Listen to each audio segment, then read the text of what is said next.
In our previous two videos, we went over two separate methods for shrimp scampi and really focusing on the technique and the flavor structure and how to build it. Now I know inevitably someone's gonna say, well, how can you show shrimp scampi without serving it with pasta? And easy, you could serve it with whatever you want. However, because there's some technical issues to possibly executing with pasta, we'll go ahead and go over that too for the sake of completeness. So you can use any pasta you want. Here I have some bucatini rustichello. Sometimes, a lot of times you'll use like an angel hair pasta, use a penne pasta. Really, any pasta you want, you can use for this. And we'll go ahead and drop some of those bucatini in here. Now, normally if you were doing this in a restaurant environment, you would do a two-stage cook with your pasta. You would cook your pasta for half the recommended time. So if your pasta normally cooks for 8 minutes, you cook it for 4 minutes until it's al dente and just bendy, right? But still pretty crunchy all the way through.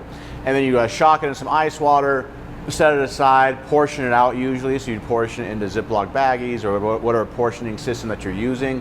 And then on the pickup, when you get the order, you drop it back into your hot water using a basket, like this guy here, to drop it in, shake it out, put it in your pan, and that way it streamlines your execution. Now, if you're doing this at home and you're doing this in one flu shot, you go ahead and just drop it in. You can use a basket, don't use a basket, not a big deal. Baskets just help for draining and also for keeping portions separately. So, normally I'll have 4 of these per large pot back on the stove, and being able to have individual pastas going at once is going to help me keep all of my timing straight. We'll go ahead and give this bucatini a quick little push around with our tongs here, and let that go ahead and cook. I'm going to go ahead and put this lid on just halfway, mainly just for better heat retention. You can see if I take this lid off, the boil isn't that rapid because it's a larger pot on a smaller induction burner. So I'm going to trap in a little bit of heat and just get that boil going. So while we're waiting for the pasta to cook, let's talk execution real quick. We already talked about par cooking your pasta in a professional environment and keeping it separate as far as individually bagging and portion control and that sort of thing. Now, if I'm cooking this at home, what I'll do is I'll sear my shrimp just like before, right? Or I'll saute my shrimp just like before. Before I add in most of my aromatics like the garlic and the shallots, I'm going to remove the shrimp from the pan. I'll add my garlic and shallots, whatever else I want in there, deglaze with the white wine, reduce, mount with my butter, and then add the shrimp in right at the end, so that way the shrimp doesn't overcook because I'm creating a larger amount of sauce.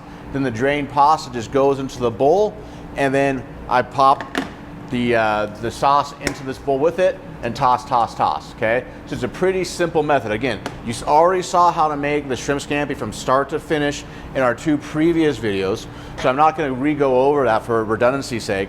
So you do the exact same thing, but when your shrimp looks cooked, you pull it from the pan. Now, because you're making it for a batch, you're not making it for 1 or 2 people, you're making it for 4, 5, 6, 7 people. You're gonna use a larger amount of ingredients in your pan. You're still gonna reduce until the liquid is almost gone. In this case, it's gonna just coat the bottom of the pan, swirl in your butter. When the butter is almost completely melted, you have that emulsification, as we demonstrated in a previous video. You'll go ahead and throw it in your pot, or throw it in your mixing bowl. Pasta drained really good because you don't want to make your sauce watery. Right on top and toss. Now, in a restaurant environment, you'll go start to finish in a pan, and you'll do the emulsification when the pasta is already in there. And it's technically kind of cheating because it's a lot easier to make an emulsified sauce when you're really just tossing pasta with the butter. But what's going to happen is if you make the sauce in the pan and then you're adding your pasta on the fly to that pan, if you don't drain your pasta well enough, you're going to break your sauce and you're going to have to redo the whole thing over in a restaurant environment, okay? Unless you are allowed to serve broken pasta sauces at the restaurant that you work, at which case, shame on you, chef, for allowing that, or you should find a new job as a cook. Okay, so since we have some time for that pasta to cook, we're gonna go ahead and we're gonna soak our baguette in that flavored oil, just like before. So after doing that last video and doing my taste test, I really liked how that soaked baguette with its confit tomato oil turned out. Okay, so this is our same confit tomato oil, and we're just soaking our baguette in here. And we're gonna go ahead and toast this real quick, and we'll use this as a garnish.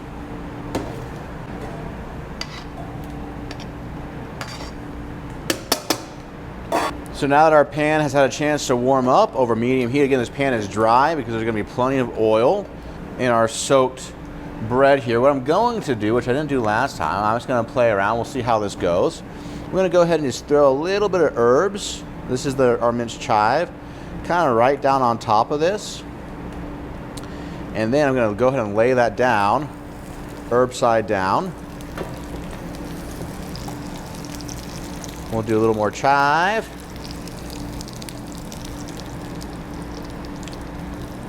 And a little bit of salt.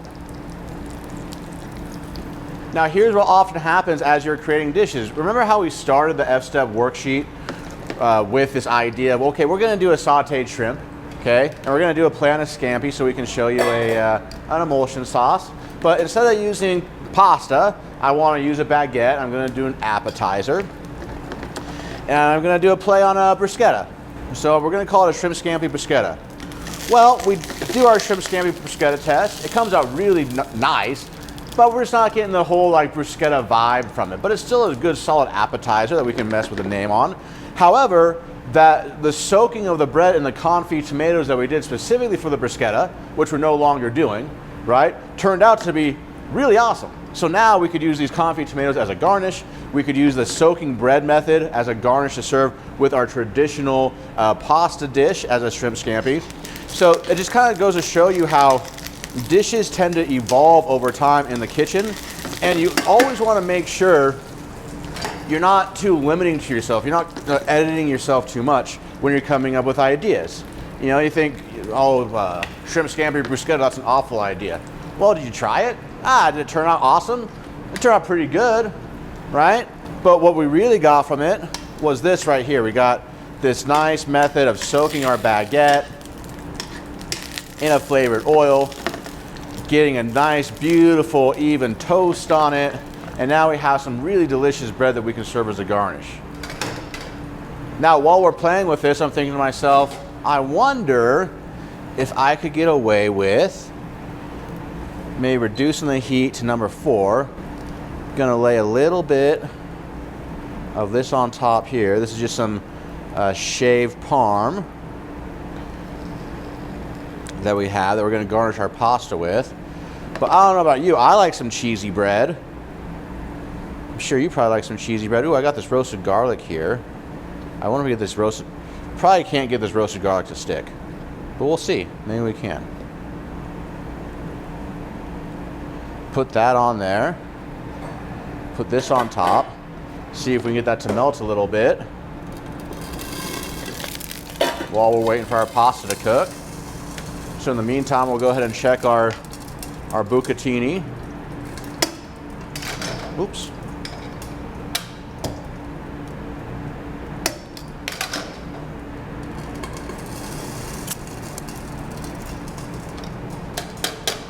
All right.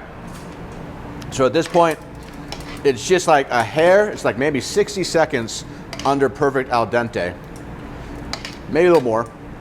So what we're gonna do is put it in this basket here and go and rack this basket on this pot. Now you could also at this point, if we weren't messing around with the baguette that we have in the pan, you could have just already had your scampi ready to go and gone with your tongs straight with the pasta directly in. All right, cool. So let's see. Looks pretty good, right?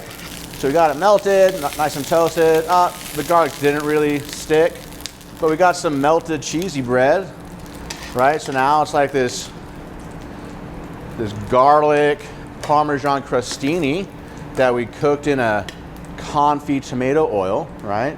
Now we're getting fancy. So we'll go ahead and garnish this with a little bit of fresh herbs. We'll set that aside. Okay, cool. Now I'm gonna go ahead and wipe out this pan here and ready to start again. So now we're gonna put our pan back on high heat, just like we've done all previous times. Get it nice and charged. Since we were cooking our bread in there, it shouldn't take too long, right? Now again, we're gonna use this confit tomato oil just for a little extra bit of flavor. It's sizzling because there's some water in there, right? Because you have some liquid from the herbs and the tomatoes. Not the biggest deal. What is kind of a big deal though is I added a little bit too much oil for my liking, right? That's gonna happen. So when that happens, use your judgment, right? So I'm gonna take this, I'm gonna go ahead and pour that off. Okay, there we go. Now we got just enough to coat the bottom of the pan. Because if we had just, you know, left that oil in there and we weren't paying attention to the amount of oil that we had put in there because we were getting excited about our flavored oil, what would have happened is when we went to go make our emulsion, it would have broke because we had too much fat. So our fat to liquid ratio would have been off and our emulsion would have been broken, which would not be good. Okay, so now we'll give this one more second to heat up.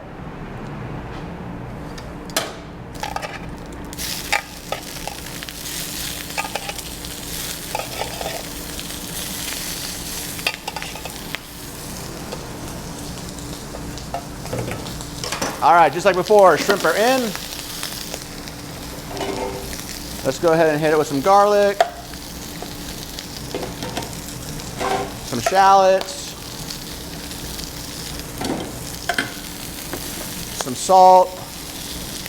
I want to throw a little bit of roasted garlic in here. I love roasted garlic. I mean, who doesn't, right? Crazy people, that's who. Go ahead and give it a saute around. Shaking that pan, shaking that pan.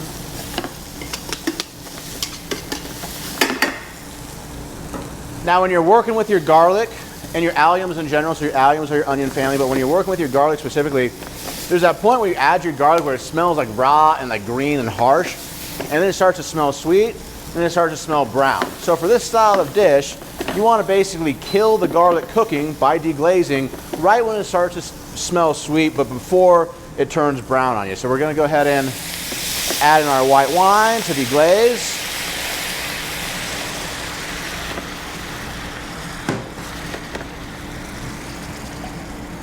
Add in the fresh herbs.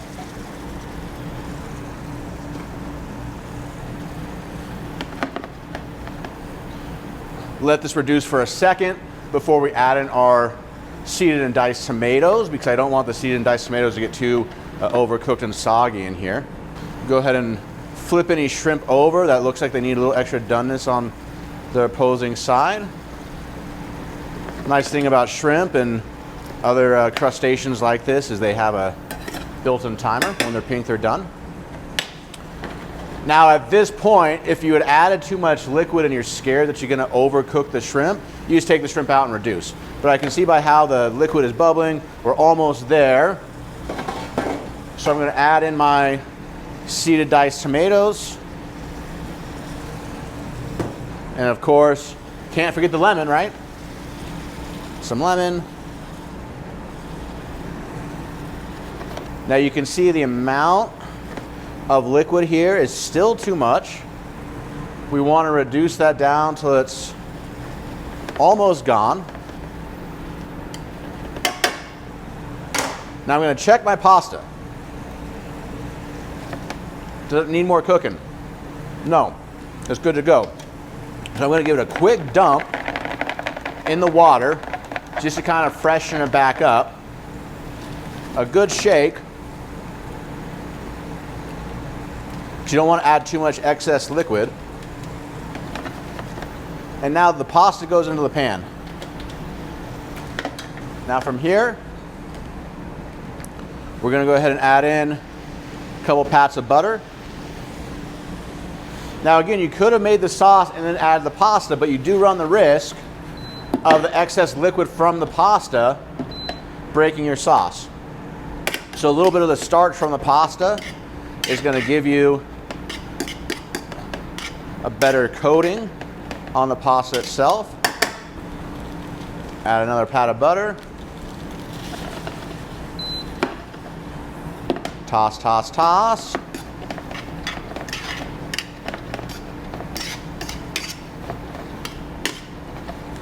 And now you can see how that butter is emulsifying into the rest of the ingredients, into the rest of the liquid in this pan, and it's now coating the pasta as a light sauce.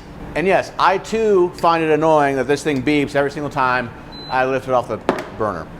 All right, almost done. But you gotta lift it to flip it, right? Lift and flip, lift and flip. All right, so now I'm gonna look at this guy real quick, get a quick taste. Check for final seasoning. I'm gonna kill the heat. I'm gonna add a little more salt.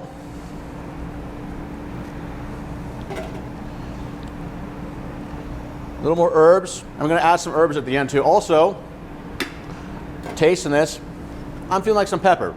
I don't always add pepper to my my fish dishes, especially like a shrimp scampi, something that's a little bit lighter. But today, I want to add pepper, so I'm adding it. That's me choosing my flavor structure. Okay, now it's time to plate. Grab a plate. Go ahead and wipe this guy down so we don't get the bottom side of our plate dirty. Now if you wanted to get really fussy, you could like twirl this pasta up into a pile and stuff, and you know, that's fine. That's fine if that's your thing. There's a time and a place for that. This I'm just gonna kind of push to the center.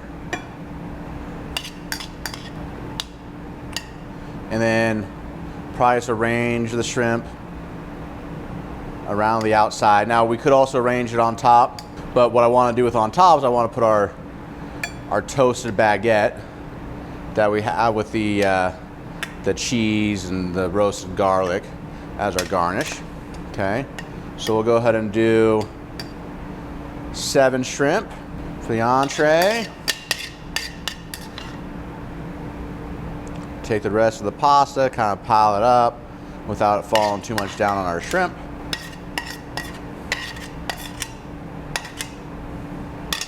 Let's see, probably add a little of the fresh parsley, fresh chive, fresh diced tomato. Of course, you gotta have some shaved parm or pecorino in there somewhere. Right? And then I think we could just take our crostinis, stick them like that to give us a little bit of height. And there you go. Fun little play on a shrimp scampi, very traditional, very classic, and combined with the previous 2 videos plus the whole F-step worksheet discussion. Hopefully this gave you a deeper understanding of not shrimp scampi, okay? Because shrimp scampi is just a simple dish that, you know, it doesn't take a whole lot of brain power to do, but it's a really good example of how you can take flavor structures and technique and combine them in various forms to create pasta dishes, to create appetizers, to create riffs on classics. And also, as you go through the creative process, how your dishes aren't all gonna be the exact same dish that you want to serve at the end of the day, but maybe you get a new garnish from it, maybe you get a new process from it, maybe you find a new way to execute. And that's really the whole process of creating and cooking like a chef. It's saying, hey, what do I want to cook? What's my primary ingredient? Now let's build a dish around it. Am I going to take a classic dish and make it my own, or I'm going to start complete from scratch? And then I'm going to play with the technique. I'm going to play with the execution, knowing that each time I change the different cooking techniques that I apply, it'll change the outcome of my dish. The different sauces that I make, obviously, are going to change the outcome of my dish, and how I execute it, how I get this plate of food to stay at peak quality while I deliver it to my guest. One more thing. These Korean chili flakes, and no, this is not an ad. We actually bought these. We use Spiceology. These Korean chili flakes are really good. Kind of in love with them. So hard to even explain. I don't know what they are. What are these? He says Korean chili flake. Almost like zesty and citrusy. Anyways, I enjoyed them on the appetizer, so I'm gonna throw some here. Brings a little bit of fun, a little bit of excitement, a little bit of zest, a little bit of kapow to the dish, like our old school friend Emerald would say. I know it was Bam, but whatever. So there you go. Shrimp scampi. Enjoy. Go ahead and give.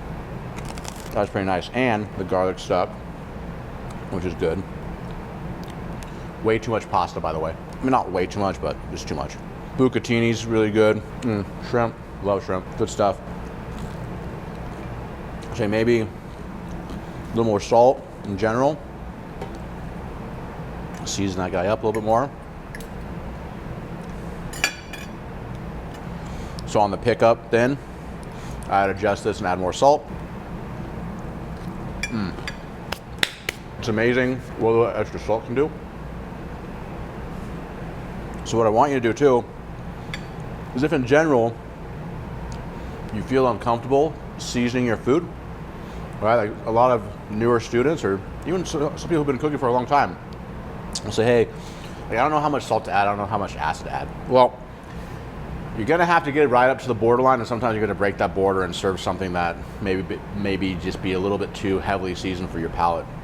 So in this scenario, add some salt after you've had the dish, right? So you made the dish, you taste it, there's a little bit of baseline seasoning in there. Add some salt, taste it. Add a little bit of lemon juice, right? Mix that in, taste it. And especially with pasta, because pasta or heavy starches can be kind of a heat sink for flavor. So I guess a flavor sink is a heat sink, right?